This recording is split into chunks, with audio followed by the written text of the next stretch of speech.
ভগবান শ্রীকৃষ্ণ বলছেন, চলুন আমি আপনাদের 3টি প্রশ্ন করছি, দেখি আপনারা সঠিক উত্তর দিতে পারেন কিনা। প্রথম, এমন কে আছে যার উপরে প্রতিনিয়ত প্রহার করার পরেও সে হাসতে হাসতে সেটি সহ্য করে? দ্বিতীয়, এমন কে আছে যে আপনার কথা না শুনেই বোঝা যায় ও নিঃস্বার্থভাবে আপনার সহায়তা করে? তৃতীয়, এমন কোন ভগবান রয়েছে যে নিজে বিষ খেয়ে আপনাকে জীবনের অমৃত প্রদান করে? আপনাদের মাথায় অনেক উত্তর এসেছে, কিন্তু এই সমস্ত প্রশ্নের একটাই উত্তর, সেটা হলো মা। স্তন্যপান করবার সময় আপনি কতবারই না তাকে লাথি মেরেছেন। আপনার না বলা কথা সে বুঝে গিয়ে কঠিন পরিস্থিতিতে নিজে বিষ পান করে সুখের অমৃত আপনাকে পান করিয়েছে। এই জীবনে যাই করুন না কেন, মায়ের ঋণ কখনো শেষ হবে না। যদি কিছু করতেই চান তাহলে জীবনে আনন্দ, উদ্ভব ও ধন্যবাদে তাকে স্মরণ করুন। Happy mother's day. Radhe Radhe.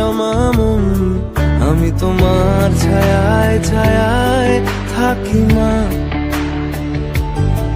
আমি তোমার চোখের তারায় বাঁচি মা।